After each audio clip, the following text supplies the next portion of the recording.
All right, moving on to our next speaker. She's been serving the state since 2005 as our state treasurer.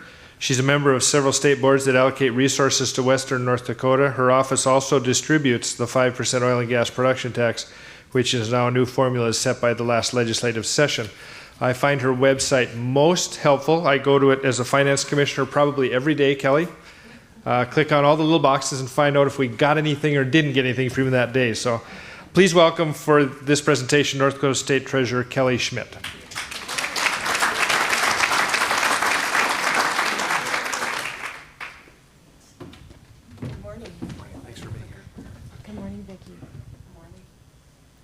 Yeah, if you think oil and gas has rocked your world, step into the treasurer's office for a couple hours and I'll show you another side of the adventure. I'll tell you, it's been a ride, especially even since stepping into the role of state treasurer and then watching and seeing things as they've progressed over the last several years. As I was driving here, my deputy, Jeb Elke, is also with me. Jeb will be spending the day with you, so if there's questions that come up throughout the day, I have to leave again to get back to Bismarck for another board meeting.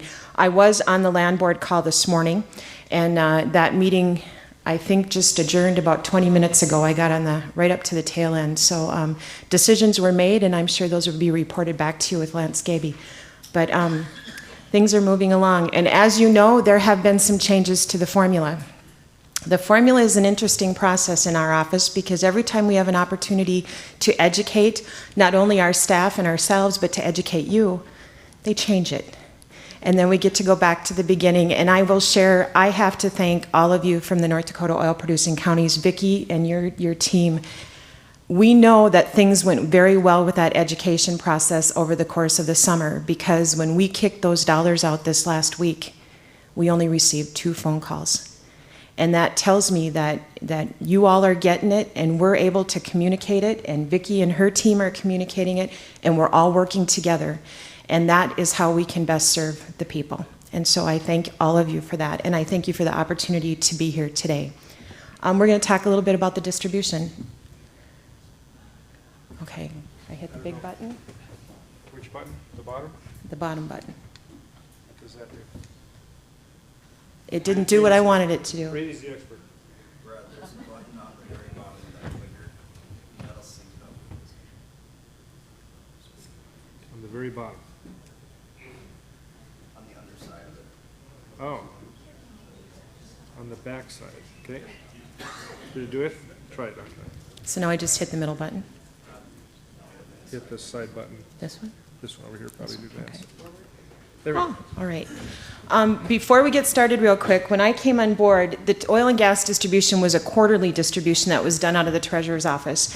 And when we saw things starting to hit in the velocity that they were going throughout oil country, we made an executive decision to change that distribution from a quarterly distribution to a monthly distribution. And it's been that way ever since. We also, and I thank Brad for his kudos on the website, we also took what we do and put it on our website so that there was complete transparency. There was an opportunity for everyone to go out and see what their counties and their cities are getting, and a way for us to educate and provide that information as quickly as it happens. And literally, at the time the money goes out is when it hits the website. They are all synced together. So today when we talk about the distribution, we're talking about the gross production tax. The gross production tax is 5% and the extraction tax is 6.5% for a total of an 11% tax. The distribution formula that we're talking about relates only to the gross production tax. We have started off with, we did something different, and the legislature did something different this time relating to hub cities and hub city school districts. As we define those, the population numbers are very important, 12,500 or more than 1% of employment is engaged as we get that information from Job Service. Now those numbers will change every year because Job Service reports to us annually. So we may see some of these percentages change next year. But as of fiscal year 2014, the numbers that have been reported to us from Job Service are 43% for Williston, 21% for Dickinson, and 6% for Minot. So the hub city allocation is divided by 12. And we take Williston at that 43% number, and we take it times 375,000, which gives us a $16.1 million distribution, and divide it by 12 into a monthly portion. The same thing goes for Dickinson with its 21% times the 375,000 for a total of $7.8 million. And Minot, which is 6, times the same amount for $2.250 million.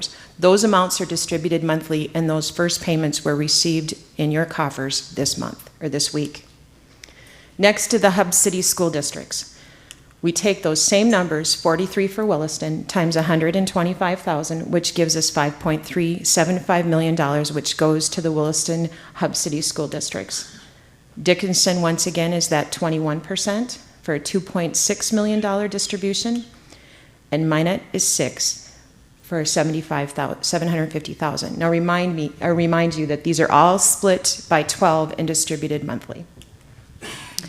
One thing that we have been challenged with to make sure that everyone understands, the first distribution that went out this week relating to the new formula is oil produced in July. Taxes are collected in August, and we distribute those dollars in September. So there's always a lag. So while you may be thinking we're in the new fiscal year or we're in the new biennium and the law is applicable, you always have to remember there's that delay. So this new formula was applicable now to the distribution that was done in September. We are distributing 2 separate formulas. There's one tier that splits between the state and the county, and that tier is based on the first $5 million. So that split is 0 to 100% as it goes to the state and the county. Once we hit to over that $5 million, it becomes a 75-25 split. So we have 2 distribution formulas, the counties that are less than 5 million and the counties that are over 5 million. Something new that happened this year is that our office is doing all the allocations and the distributions to the cities and the school districts. That is not something we have done prior. Typically, the money went to the counties, and the counties disseminated that dollars. But what we found more and more frustrating, not only for the public, for you folks working in the industry and our legislative process, is we could only provide fiscal information up into that county line, and then if someone wanted information relating to a school districts and how much theirs getting, they'd have to go to each individual county. And so we prepared our system, and in discussion with the legislative process and our willingness to try and bring this whole thing from top to bottom, we actually went in and volunteered to distribute to the cities and the school districts, so we have that continuity from top to bottom. So we are now doing that distribution. And I will tell you, the county treasurers and the county auditors, they're not too upset about that. The counties, as I've just mentioned, handled everything. We still have to deal with prior adjustments, and those are something that a lot of you may not be aware of unless you see something changed on some of the reports that come through. If something is collected from the tax department, and let's say it was collected 2 years ago, and there's an adjustment made on their balance sheet or an adjustment made on their tax sheet, and the tax department has to go back in, and we have to make an adjustment to a prior year, we can't use the current formula. Our system has to go back to whatever formula was in effect at the time that adjustment is made and reprocess those funds. And so it can be quite confusing on which formula that we're using and which formula we need to communicate to you as those prior adjustments are made. Those are something senators and legislators in the room that we are going to be talking about next session.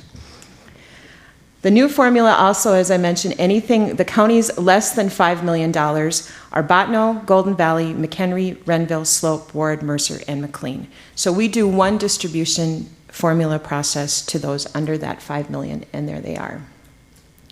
So the counties 45% of the dollars go to their general fund, 35% goes to the schools, and 20% goes to the cities.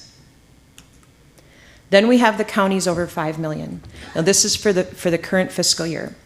Billings, Bowman, Burke, Divide, Dunn, McKenzie, Montreal, Stark, and Williams. And as I mentioned, these may change in the next fiscal year. So just when we start getting comfortable and thinking about how the numbers are going to go, there's going to be a change.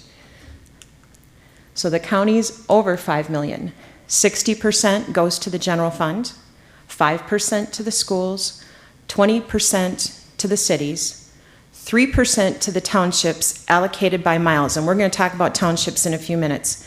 But 3% allocated by miles, 3%, which is pooled together and then shared equally among those townships, and then 9% to the hub cities, which is pooled and split.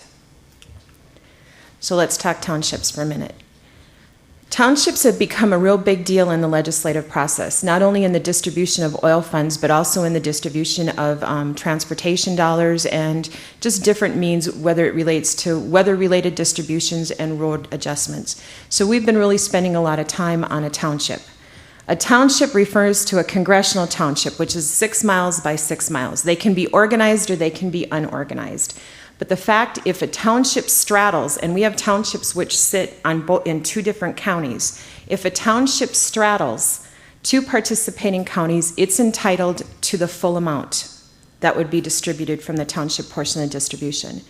If the township straddles the border between a participating county and a non-participating county, or another state or a country, as the Canadian border would apply, the portion of the township in the participating county is entitled to the full share of the 3%. Now, is that clear as mud? Townships become a real challenge. We have rivers that divide them, we have counties that divide them, we have different borders that divide them.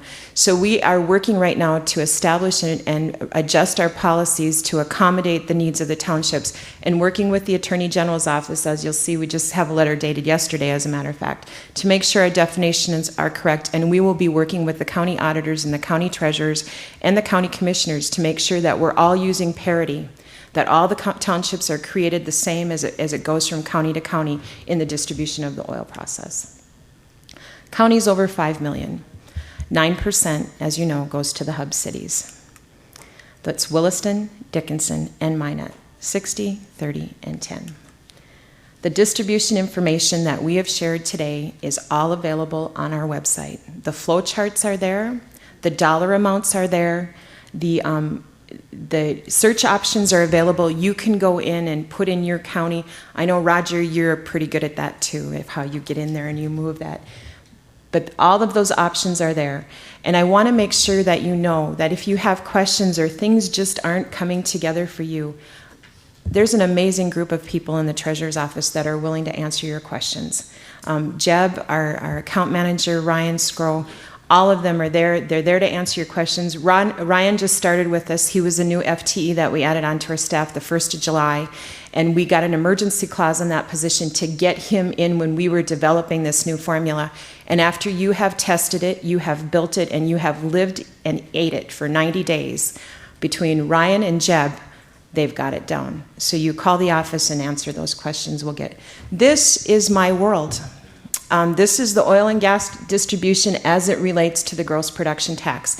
These charts are available on our website, so if you have questions or you want to see how it ebbs and flows, it's just like an algebra problem. You have to make sure that you add what's in the brackets first before you move on.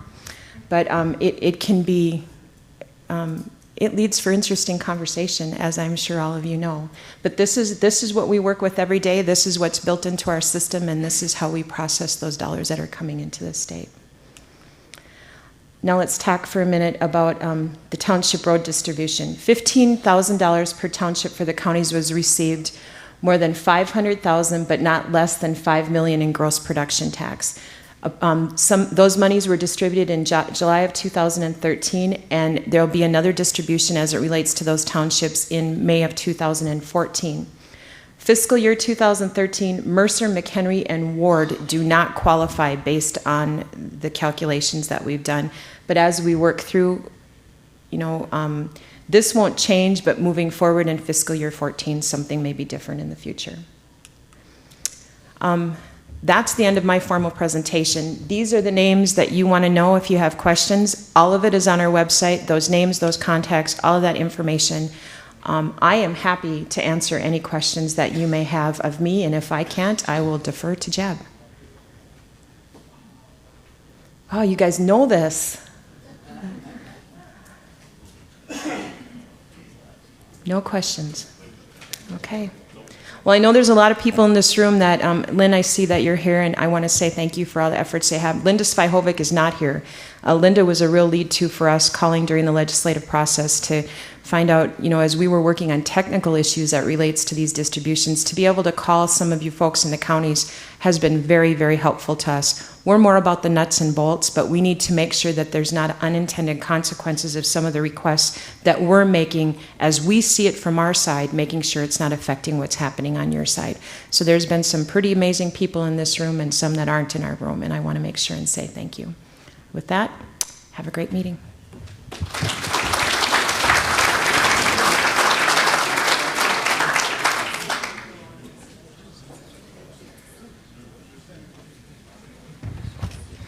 Kelly did say she would stick around for a little while if you have questions, and Jeb, I understand, will be here for the remainder of the meeting, so please take advantage of that.